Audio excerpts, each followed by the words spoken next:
Le invitamos a buscar el Evangelio según San Juan, capítulo 1. Leemos los versos del 29 al verso 34. Evangelio según San Juan, capítulo 1, los versos del 29 al 34. Gloria al Señor, aleluya. Y leemos en el nombre del Padre, del Hijo y del Espíritu Santo.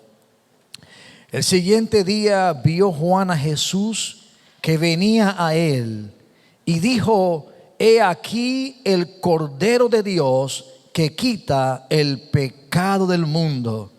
Este es aquel de quien yo dije: después de mí viene un varón, el cual es antes de mí, porque era primero que yo, y yo no le conocía. Mas para que fuese manifestado Israel, por esto vine yo bautizando con agua. También dio Juan testimonio diciendo: vi al Espíritu que descendía del cielo como paloma y permaneció sobre él. Y yo no le conocía, pero el que me envió a bautizar con agua, aquel me dijo: sobre quien veas descender el Espíritu y que permanece sobre él, ese es el que bautiza con el Espíritu Santo. Y yo le vi y he dado testimonio de que este es el Hijo de Dios. Aleluya. Oh Padre, gracias te damos en esta mañana. Te agradecemos, Padre bueno, la oportunidad que nos das de congregarnos, de vincularnos, Señor, a través de los medios electrónicos, Padre, para resaltar, para exaltar y bendecir tu nombre maravilloso. Padre, una y otra vez afirmamos que en estos tiempos difíciles que nos ha tocado vivir, la iglesia sigue con su responsabilidad de difundir el mensaje de fe, de esperanza y de salvación. Y que esto hacemos, Señor, por todos los medios que tengamos disponible para hacerlo. Padre celestial, porque es un deber, una tarea ineludible a la cual no podemos desistir de ella, Señor. Padre, porque este mensaje tiene que ser proclamado hasta el día cuando tú nos llames a tu presencia, o cuando suene esa trompeta maravillosa y tu iglesia sea llamada al cielo. Padre, permite que la palabra que proclamemos en esta mañana toque nuestros corazones, afirme nuestra fe, aleluya. Padre, solidifique, Padre celestial, nuestra confesión y fe en ti. Ruego, precioso Espíritu Santo, tu gracia, tu sabiduría para comunicar tu palabra. Y también ruego que la misma tú la implantes como semilla poderosa en cada uno de nuestros corazones. Esto pedimos a ti en el nombre de Jesús. Amén y amén. Pueden sentarse, mis amados. Gloria al Señor. Hoy voy a tratar de concluir este sermón. Ya es el cuarto domingo que estamos considerando las riquezas maravillosas que nos provee este capítulo número 1. Pero permítame en un minuto, ¿verdad?, aclarar que ha habido alguna confusión respecto a la nueva ordenanza o la nueva orden ejecutiva de la gobernadora. Sabemos todos que ha habido un repunte en cuanto a los contagios, y esto ha hecho que nuevamente surjan restricciones mayores, y muchos han pensado que esto va también a tocar la iglesia en algún sentido respecto al domingo. Pero quiero aclararles que, amén, esta orden no limita, no erradica, no quita el derecho de la iglesia de reunirse el domingo, amén, obviamente siempre y cuando se haga el culto antes de las 9 de la noche. De manera que no tenemos problemas en continuar reuniéndonos. También, obviamente, considerando que estamos a un 30%, esta iglesia. Amén, gracias a Dios, Dios nos ha bendecido con un espacio suficiente, amén, que nos permite cumplir con esa restricción. Así es que hay noticias que han surgido, han circulado a veces situaciones que no son del todo ciertas, y eso ha traído alguna confusión. De hecho, le comentaba a una persona aquí en la iglesia que vamos a publicar en el chat que dice mensajes del pastor.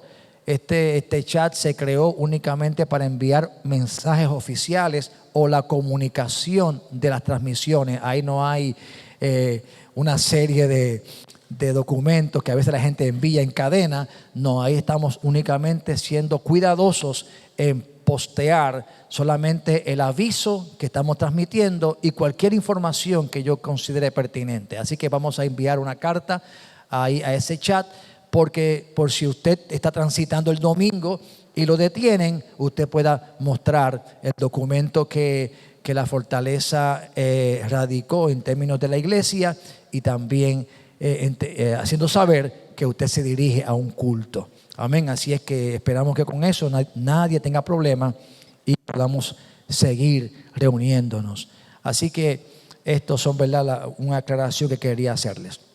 Bien, les mencioné que estamos considerando este capítulo número 1 de Juan, y vamos a concluir en esta mañana con esta reflexión en torno a este capítulo. Permítame poner algunos puntos introductorios que sirvan de referencia para aquellos que quizás no han escuchado algún sermón de esta serie, pueda ubicarse en lo que estamos o lo que vamos a considerar en esta mañana.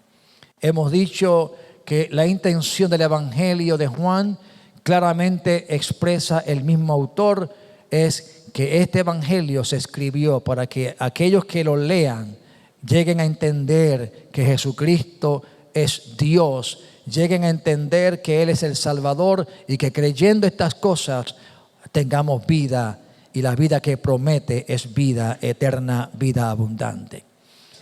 Y cumpliendo con el objetivo del Evangelio, Juan comienza su Evangelio de una forma distinta a como comienzan los evangelios sinópticos, es decir, los evangelios de Mateo, Marcos y Lucas.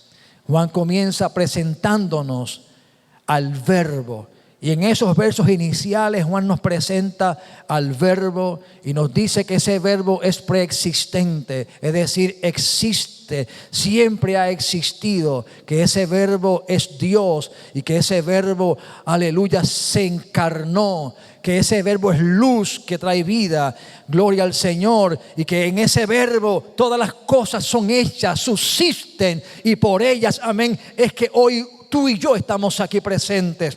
Y que ese Verbo vino a los suyos, y los suyos no le recibieron, pero a los que le recibieron, a usted y a mí y a todos aquellos que le reciban, les ha hecho hijos de Dios, no engendrados por el mecanismo humano, sino que esto es una creación de Dios.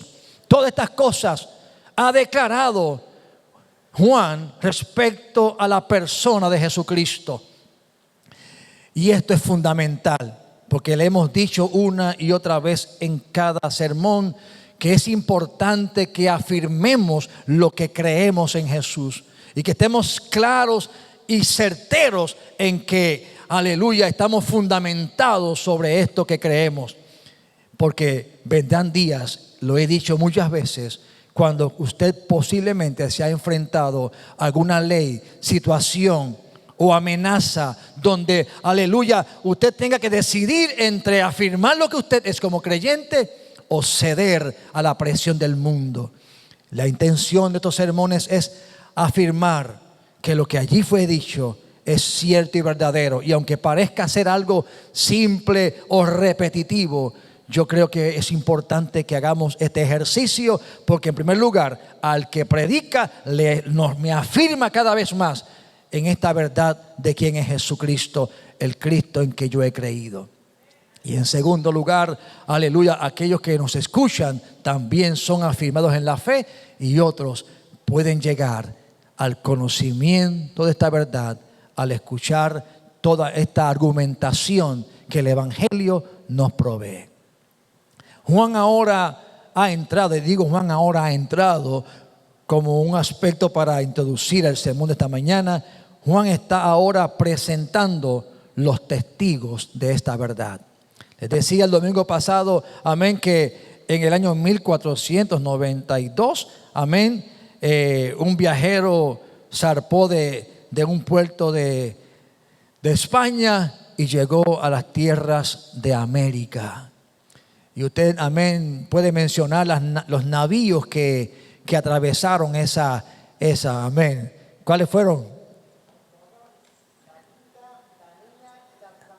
Amén. Dios bendiga a Tito. Gloria al Señor. Amén. Que Él, amén. Y así como Tito, todos ustedes pueden de una manera mencionarlo. Y la razón no es porque usted estuvo allí. La razón no es porque usted estuvo navegando con Cristóbal Colón. Sencillamente usted ha escuchado un recuento histórico de los testigos que escribieron sobre ese evento y lo han plasmado para las futuras generaciones. Y usted cree esto, usted no tiene ninguna duda, usted puede con toda certeza afirmar ese hecho histórico, porque hay un testimonio escrito de que ese hecho realmente se dio en la historia. De igual manera, Juan ahora nos presenta testigos de lo que él afirma respecto a la persona de Jesucristo. Para Juan y para nosotros es importante estos testimonios, porque así como, aleluya, la historia o cualquier proceso jurídico llama a testificar a las personas que fueron de alguna manera que presenciaron los hechos de primera mano y son llamados para que argumenten sobre esto, y sobre el fundamento de ese testimonio se da un veredicto. Así yo veo este capítulo 1. Y el primer testigo que llama Juan, vamos a decir, a la silla para afirmar las verdades respecto a Jesús, es Juan el Bautista. El domingo pasado consideramos bastante la vida de este testigo, un testigo impresionante. La vida de Juan fue rodeada de eventos sobrenaturales. Y ya sobre esto no iremos, porque si no el tiempo se me corre y no tendríamos el suficiente para terminar. Pero lo último que mencionamos sobre Juan, que dentro de los testimonios que él da y los eventos de su vida, Juan el apóstol que escribe el Evangelio toma tiempo para hablar de los encuentros que tuvo Juan. Y el último encuentro que hablábamos el domingo pasado fue la visita que él recibió de una comitiva que venía de parte del Sanedrín. Juan se tuvo que enfrentar a la erudición, tuvo que enfrentarse a los líderes de la comunidad, a los que dirigían los aspectos religiosos de la vida de Israel. Porque estos hombres estudiosos y académicos sabían que habían profecías que hablaban de un Mesías que vendría. Y a ellos les llama la atención todo lo que está pasando. Y para un estudioso y para un creyente es importante esta evidencia, porque se está hablando de gente que tienen unas capacidades impresionantes, de manera que lo que ellos argumentan y el diálogo es sumamente relevante. Cuando le preguntan a Juan, y repaso y para pasar al punto de esta mañana, si él es el Mesías, porque las señales que Juan hacía y la vida que Juan proyectaba encajaban perfectamente en el perfil de alguien que pudiera ser el cumplimiento de aquella palabra profética. Así que ellos fueron a Juan para indagar, porque toda la atmósfera señalaba que algo estaba ocurriendo que no era normal. Aleluya. Y ellos van con esta expectativa a ver si se encuentra con el Mesías. Y Juan es categórico en decir yo no soy el Mesías. Yo soy una voz que fue enviada para anunciar que sí, el que viene tras de mí, Él es el Mesías. Y en esa expresión sintetizo y resumo la primera parte de este diálogo. Y vamos ahora a considerar la otra parte de este diálogo. Cuando Juan categóricamente afirma que no es el Mesías, que él fue enviado a proclamar al Mesías, los que estaban allí con él le hacen otra pregunta. Si tú no eres el Mesías, entonces ¿quién tú eres? Aleluya. Si tú no eres el Mesías, entonces ¿quién tú eres? Dice en el versículo 19. Y Juan vuelve nuevamente con esa humildad que le caracteriza y esa claridad de propósito. Vuelve a afirmar: yo no soy el Cristo. Yo no soy el Mesías. Porque Juan establece claramente, gloria al Señor, que Cristo significa el Mesías. ¿Eres tú pues Elías? ¿Eres el profeta? Y él vuelve a responder: no. Porque también habían profecías, y todavía están las profecías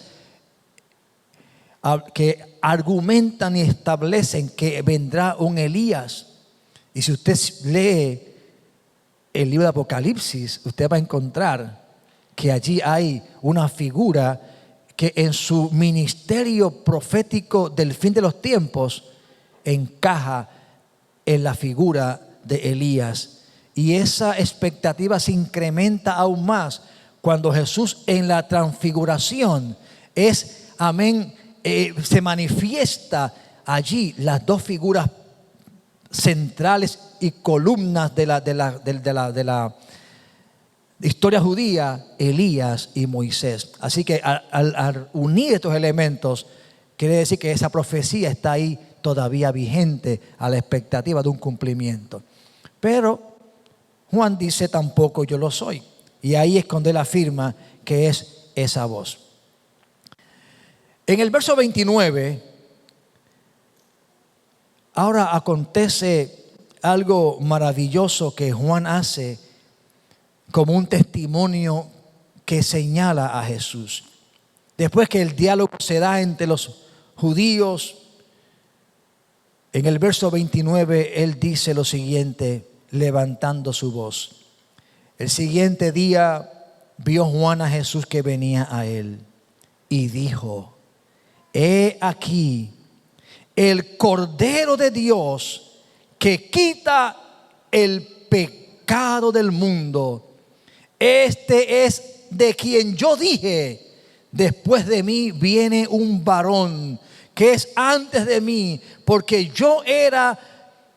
era primero que yo no le conocía, mas para que fuese manifestado a Israel, por esto vine yo bautizando con agua. Cuando miramos estos versos, ahí encontramos que Juan, que admite no haber conocido previamente a Jesús en cuanto a su humanidad, Juan lo ve venir y dice: este es. Es decir, que Juan identifica a Jesús, lo señala identificándole como lo que él dijo, lo que Juan dice en el Evangelio que es él, y enfatizando, amén, su rol, su papel como la ofrenda de Dios para el pecado de la humanidad.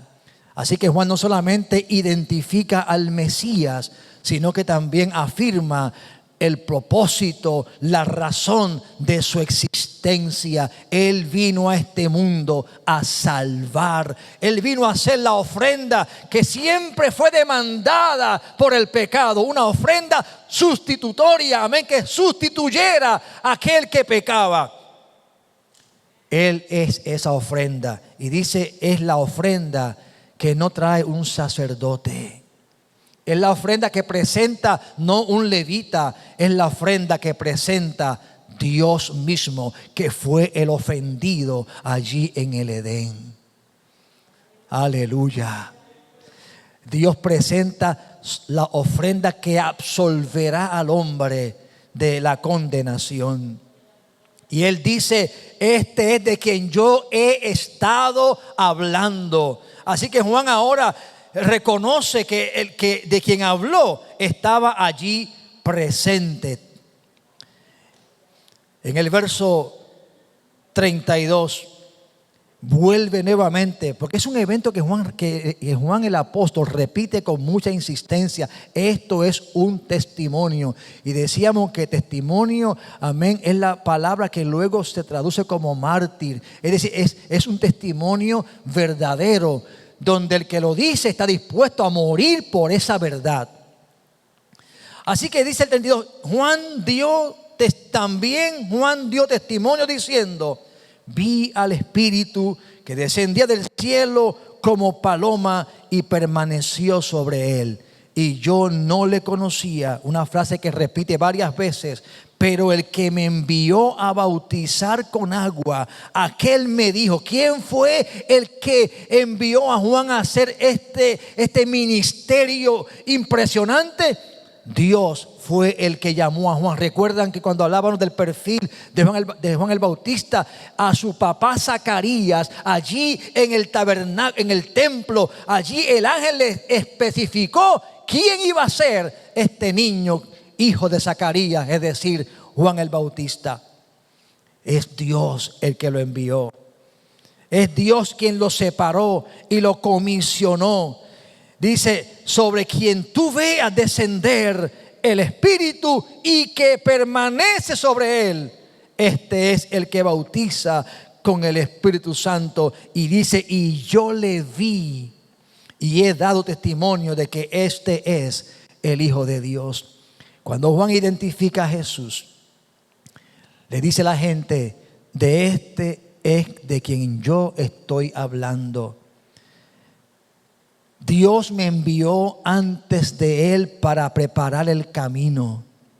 La razón por la cual hago lo que hago es como resultado de ese llamado. Pero tengo que decirles algo más. El que me llamó y me envió me dio una señal. Y la señal fue esta: sobre quien tú veas descender el Espíritu y permanece sobre él. ¿Y cuándo ocurrió eso? El día en que Jesús se presentó ante Juan para ser bautizado. Dice la Biblia que los cielos fueron abiertos. Y mientras Jesús estaba siendo bautizado, amén, una voz del cielo, amén, retumbó en los aires diciendo: este es mi Hijo amado en el cual tengo complacencia. Y mientras la voz, amén, retundaba en el ambiente, una figura como de paloma descendía y se posó sobre Jesucristo. Y el Evangelio dice que era, amén, el Espíritu Santo. Y Juan dice: yo lo vi. Esto no me lo contaron, esto yo lo vi. Y esta señal fue la que me fue dicha como crucial para identificar que ese que estoy diciendo, ese que viene ahí, él es el Mesías, él es el Hijo de Dios. ¿Qué? Amén. Así que en una corte, en un lugar serio que quiere considerar las evidencias, amén, eso resulta ser un argumento irrefutable. Aleluya.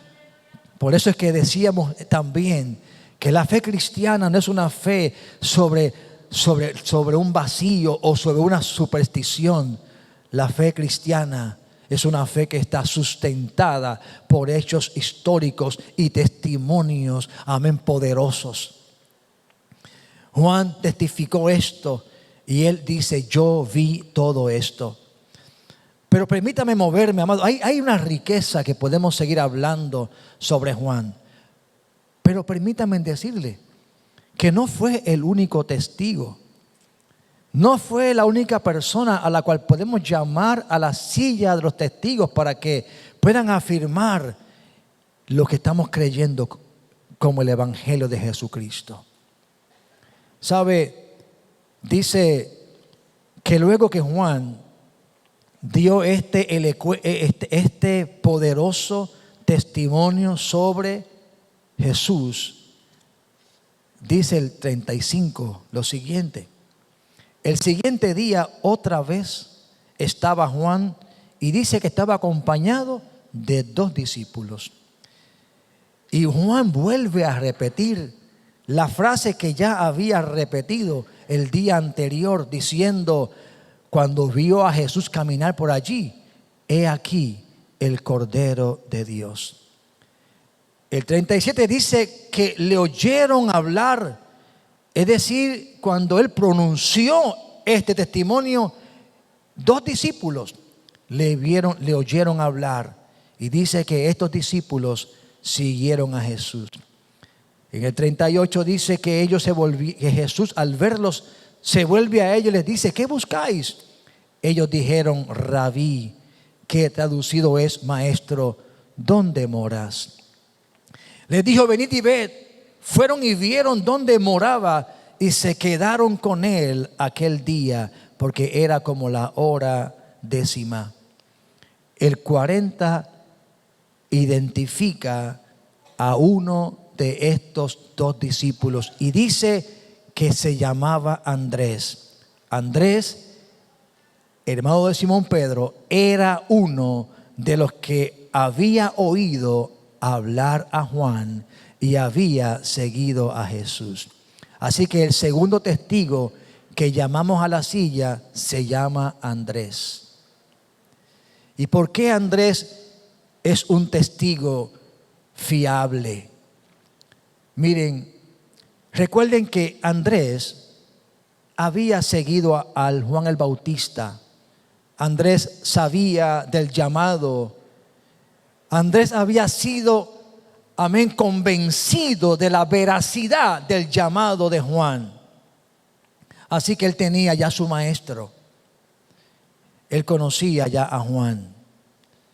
Y resultaría muy increíble pensar que si él tuviese duda respecto a lo que Juan decía de Jesucristo, hubiera seguido a Jesús.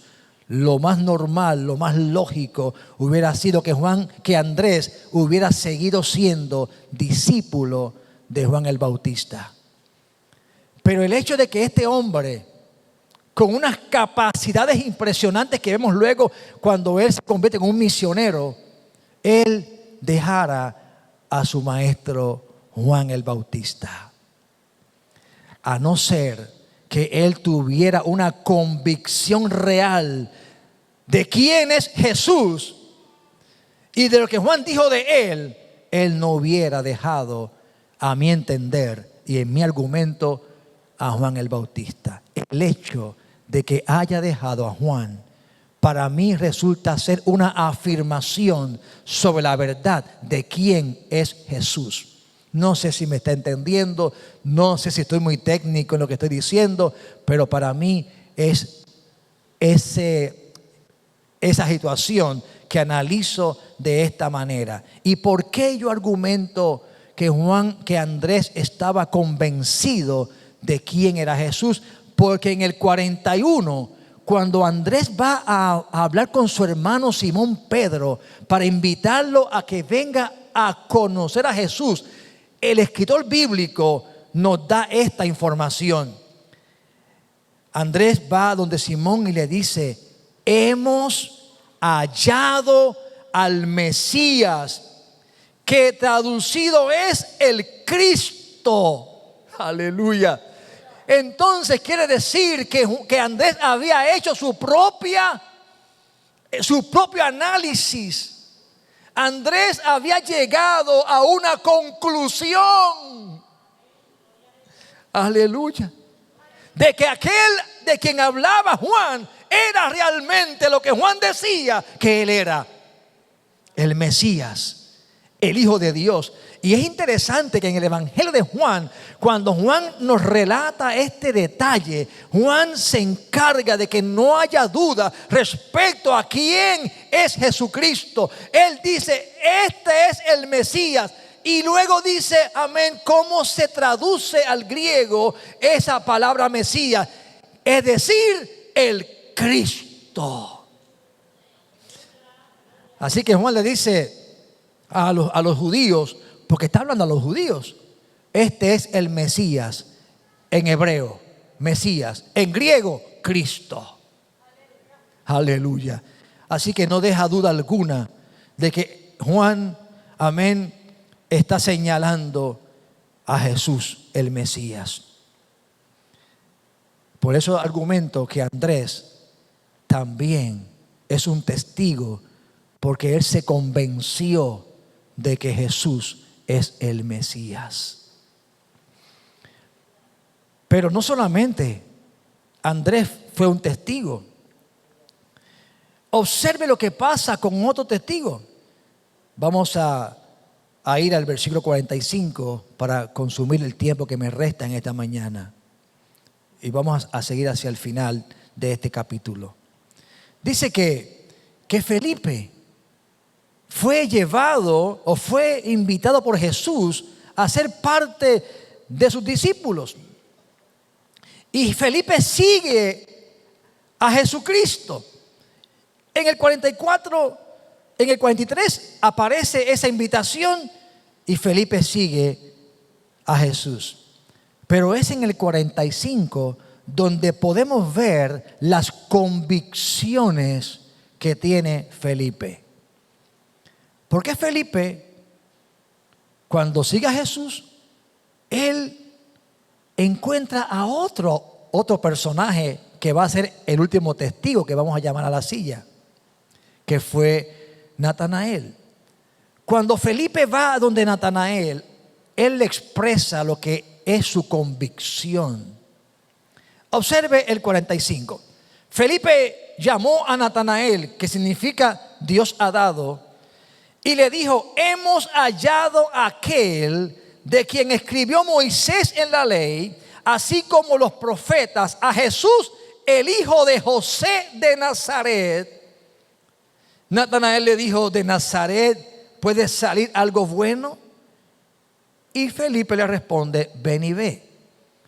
Les acabo de mencionar y decir que ahora Felipe se levanta como el tercer testigo. Y le he dicho que este versículo revela que había creído Felipe. Porque en el argumento de invitación a Natanael, él le dice cuál es su convicción. ¿Por qué Felipe invita a Natanael a venir a Jesucristo? Porque Felipe estaba convencido de que había hallado aquel de quien había escrito Moisés en la ley. Así que Felipe nos permite argumentar que él repasó, que él hizo un análisis, no solamente de lo que le había dicho Andrés respecto a que había hallado al Mesías. Ahora Felipe dice: yo he indagado. Aleluya. Porque para afirmar y decir encontramos a aquel de quien habló Moisés, él tenía que tener un conocimiento previo de esa verdad. Ahora dice: mire, hay una evidencia escritural sobre la persona de Jesucristo que se ha cumplido en él, y por eso yo lo sigo. No solamente dice esto, sino que dice que fue lo que habló Moisés y también ¿quién? Los profetas. Así que Felipe no es alguien que no conoce la Torá, el Pentateuco, y tampoco es alguien que ignora el contenido de los profetas. Así que este hombre se ha convencido de que Jesucristo es el Mesías, basado en el cumplimiento de la ley y los profetas. No solamente eso, hace algo impresionante. Dice, no dice el Cristo en este caso, sino que dice Jesús, el hijo de José de Nazaret. Y esto resulta interesante porque lo más lógico es que hubiera terminado la frase diciendo el Cristo o el Mesías simplemente. Pero decir decir Jesús, hijo de José, aleluya, es algo quizás un poco raro. Pero para mí como lector del Evangelio, me resulta revelador. ¿Por qué? Porque allí Felipe está haciendo, a mi entender, algo grandioso, algo poderoso. Es decir, que está reconociendo la humanidad de Jesús, diciendo que el Cristo, es decir, el Dios encarnado, es también el Jesús histórico, el que puede ser ubicado en la historia humana, que es tanto Dios como hombre. Oh, gloria al Señor. Es decir, es una afirmación de su divinidad y de su humanidad. Porque algunos, amén, cuestionan la realidad de ese vínculo inseparable. O pueden aceptar que es Dios, pero no que es humano. O que es humano y que no es Dios. Pero aceptar esa conclusión, aleluya, qué poderoso. Es decir, que Felipe llegó a un nivel a entender que para él no había problema. Él no tenía, amén, una confusión. Él no tenía una contradicción. Por eso yo veo lo poderoso de este testimonio. Pero este testimonio, aunque poderoso, le provocó problemas a otro. Y vamos al último testigo, que este es sumamente interesante. Y quizás es de todos ellos el que puede encajar en la mentalidad de gente que no cree en lo que estamos diciendo. Porque este comienza diciendo, yo no creo eso. Aleluya. El escéptico, el incrédulo, el que cuestiona la veracidad de esos hechos. ¿Cómo es posible que tú me vincules al Mesías, al divino, aleluya, con un hombre común y menos de Nazaret? De allí puede ser algo bueno. Mire, sabe, hay un principio evangelístico en este pasaje que debo mencionar. Y es que Felipe no anduvo con argumentos. Porque hay gente que los argumentos no les hacen mella. Él hizo algo diferente. Mira, yo no voy a argumentar contigo, aunque los argumentos son buenos. Yo estoy utilizando ese método en esta mañana. Pero él dijo, mira, ¿sabes qué? Yo no voy a pelear contigo. Ven a ver. Ven a probar. Ven, acércate para que contemples de cerca y haz tu propio juicio. Aleluya. ¿Sabe? Hay gente que necesita acercarse a Jesús. Es triste que la gente diga no creo, o que argumente que no puede creer lo que hemos dicho, o cuestionar lo que hemos dicho, pero se queden encerrados en esa burbuja de incredulidad y no quieran arriesgarse a acercarse a ver si es verdad este asunto. ¿Sabes? No hay problema en que tú no quieras creer. Hay gente que no cree, pero no vamos a pelear con ellos. Aleluya. Si nos dan la oportunidad de argumentar, pues amén. Pero hay gente que pero si no dan la oportunidad, ¿qué vamos a decir? Ven y ve. Como diríamos, ven y prueba. ¿Cómo me vas a decir? Es como la gente que a veces ve las cosas y dice, ay, yo no, por ejemplo, en la comida, ¿verdad? Vamos a ver un ejemplo. En la comida, usted va a un lugar y usted ve quizás la apariencia de alguna comida y esa apariencia le provoca a usted una adversión, un rechazo a querer probarla. Y te dicen, pruébalo, está bueno. Y usted dice, oh, ¿verdad? Siempre uso a mi nieto de ejemplo, ¿verdad? Mi nieto a veces no quiere comer. Y cuando ve la cuchara, es rápido, cierra la boca y hace así. Y a veces, yo lo que hago es que lo esfuerzo un poquito, ¿verdad? La mamá está aquí, ¿verdad? Pero ella sabe que esa técnica ella también la utiliza. Amén. Y le pongo un chispito en la boca. Y me ha resultado, vamos a decir, el 60%. Hay un 40% que no hay manera. Pero vamos a hablar de ese por ciento que cuando le pongo el alimento en la boca, entonces él la saborea y abre la boca para seguir comiendo. Pues hay gente que ve las cosas y como que no quiere, pero prueba. Y después que pruebe vas a saborear. Vas a saborear esta verdad de que Jesucristo es el Señor, es el Salvador, es Dios encarnado, es el que da vida, es el que da paz y es el que un día volverá. Aleluya. Así que Felipe entonces no entra en una argumentación, sino que va donde Natanael, y Natanael hace algo prudente. Y es que lo sigue. En otras palabras, uno puede decir en un diálogo imaginario que él dijo, bueno, ¿qué pierdo con probar? Ojalá mucha gente que no cree dijeran como Natanael en mi fabricación imaginaria de esta frase, ¿qué pierdo con probar? Oía una vez a un predicador, o leí, no sé si lo leí o lo escuché, no recuerdo ahora cómo fue el asunto, pero que usaba una frase diciendo, pruébalo, si no te resulta, me lo devuelves. Aleluya. Gloria a Dios. Así que Natanael entonces se acerca a Jesucristo, respondiendo a la invitación que le hace Felipe.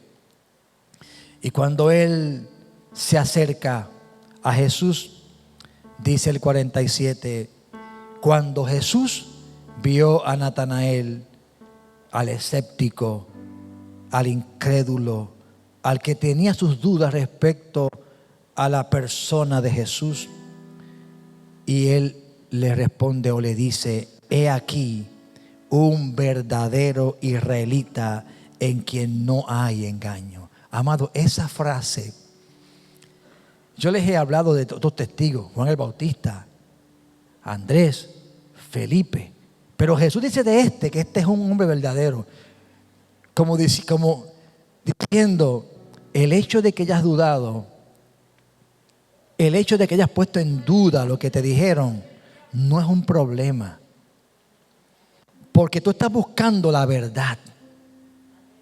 Tú estás buscando la veracidad de lo que te han dicho. Y que hayas dudado, no hay problema. Porque un verdadero israelita va a cuestionar si lo que está viendo es cierto. Aleluya. Y Natanael le dice, oye, ¿y de dónde tú me conoces?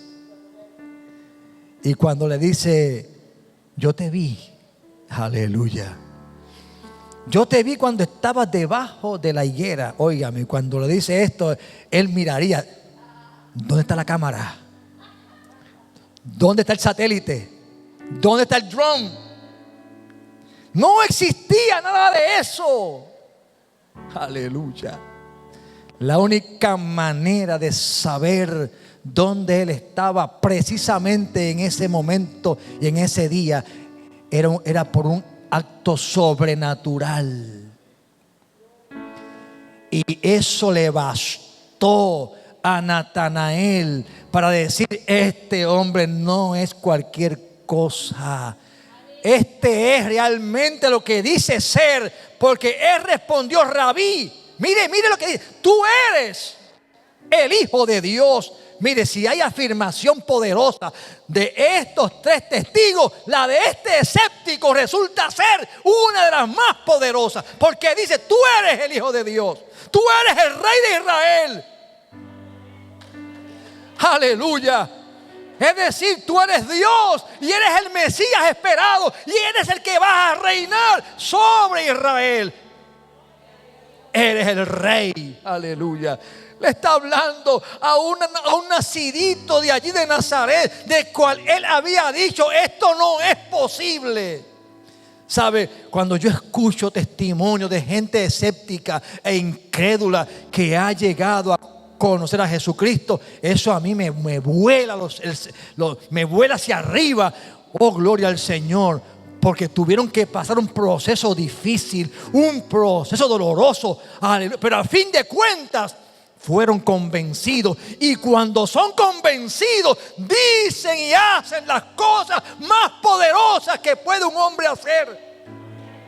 Se convierten en testigos del Señor, aleluya, en personas, amén, que dan la vida por Cristo, porque no creían, lo negaron, pero ahora descubrieron que Él es la verdad. Lea las historias, busque las biografías de escépticos, de ateos que han llegado a conocer a Jesucristo, y esa gente fueron y son bastiones poderosos de la fe. Léalo. Hace poco yo les contaba a ustedes de un musulmán que conoció a Jesús, y su libro es impresionante, un poco complejo para leer, porque hay una cantidad de terminología islámica que él la presenta para que entendamos los cristianos de qué se trata. Pero su proceso fue duro. Pero una vez él llegó a conocer a Jesús, él estaba estudiando para ser médico, pero él dejó la medicina. Estuvo dispuesto a ser rechazado por su familia y se convirtió en los años que vivió, porque él luego murió muy joven por un cáncer. Pero él se convirtió en un apologista, en un defensor, y fue a universidades y fue con Rabí Zacarías a diferentes lugares a proclamar a Jesucristo como Señor. Oiga, a mí eso me voló la cabeza. Cómo este hombre de otra religión que niega la divinidad de Jesús llegó a creer en el Jesús divino. Aleluya. Estos son los Natanaeles que Dios levanta en estos tiempos. Jesús dice: porque te dije que te vi, es que crees. Pues ¿sabes qué? Mayores cosas vas a ver. Los cielos se van a abrir, aleluya, y vas a ver más cosas. Esta gente que se convierte bajo estas convicciones comienzan a ver cosas poderosas en Dios, que a veces nosotros, los que hemos nacido en el Evangelio, y no es malo que hayamos nacido en el Evangelio, gracias a Dios por eso, pero hay experiencias que usted no ha tenido y esta gente sí ha tenido, y eso los catapulta a una búsqueda profunda, porque han descubierto una gran verdad. Aleluya. Amados, con esto cierro este sermón. Pero ese capítulo 1 de Juan, aleluya, es tan rico, es tan poderoso que nos ha tomado 4 domingos para mirarlo así, casi por encima, porque créanme que si vamos a detenernos en cada versículo, nos tomaría más tiempo. Pero yo espero en el nombre del Señor, y esa es mi esperanza, que los que creemos estas cosas nos afirmemos en ellas, no nos avergoncemos de dar testimonio de Jesucristo, porque la evidencia histórica y testimonial es una evidencia sólida y contundente. Muchos dieron su vida por esta verdad. Que esto me inspire a amar a Jesús, a no negar su nombre y a decirles a otros de esta verdad. Y eso ponga base sólida a tu fe. Y cuando venga la prueba, y cuando venga la situación que pueda venir sobre la tierra, y seas enfrentado ante o confiesas o niegas a Jesús, tu respuesta sea: yo confieso a Jesús, no importa lo que me cueste esa afirmación, porque estoy convencido de quién es Él y no puedo negar a mi Maestro. como fueron las palabras de Policarpo cuando enfrentó el martirio. ¿Cómo voy a negar a este que me ha hecho tanto bien? Aleluya. Que eso sea, que así sea la experiencia de cada creyente. Y en segundo lugar, que si hay alguien que no ha conocido a Jesús, le pueda confesar. Y ahora que es tiempo, ahora que todavía tenemos la oportunidad de confesarle, le confesemos y le permitamos entrar a nuestro corazón. Padre, te doy gracias en esta mañana. Gracias por estos testigos, por estos mártires que dieron su vida por esta verdad y nos inspiran hoy a nosotros no solamente a creer en ti, sino a vivir para ti, negándonos a todo aquello que contradiga tu nombre. Gracias, Padre. Gracias, que la fe de mis hermanos sea solidificada sobre estos fundamentos. Como también te pido, Dios del cielo y precioso Espíritu Santo, mira aquellos que aún todavía no te han confesado como Salvador, aquellos que no te conocen o que habiéndote conocido por alguna situación, Señor, dejaron el Evangelio.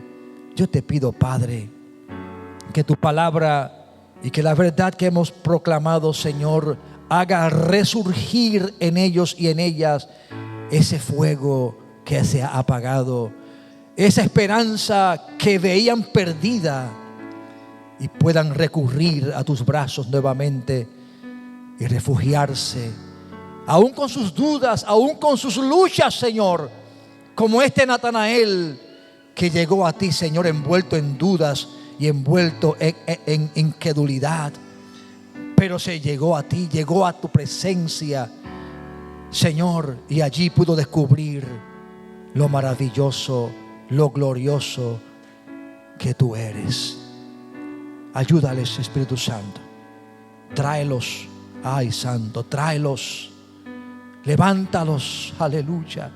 Donde quiera que estén, en el nombre de Jesús, en el nombre de Cristo, en el nombre de Jesús. Bendice a tu pueblo, a tu iglesia, Señor. A los que están enfermos te pedimos que tú pongas tu mano de salud sobre ellos. Mira Lala, Señor. Mira, Señor, sus dolores. Pon tu mano poderosa, Padre. Echamos fuera en el nombre de Cristo todo dolor en su cuerpo, ahora mismo, en el nombre de Jesús. Señor, al pastor Pedro Rosado, al hermano Ortega, Señor, a Omar, Padre Celestial, pon tu mano de salud sobre su cuerpo, en el nombre de Jesús, en el nombre de Cristo Jesús. Mira a mi cuñada Nidia, Señor, que ya fue operada, Señor, dale a ella una pronta recuperación. Mira a Pablo, a Pablito, que el miércoles lo van a operar, Señor, de sus rodillas. Pon tu mano, Señor amado, en el nombre poderoso de Jesús. Gracias, Padre. Gracias, Cristo. Amén.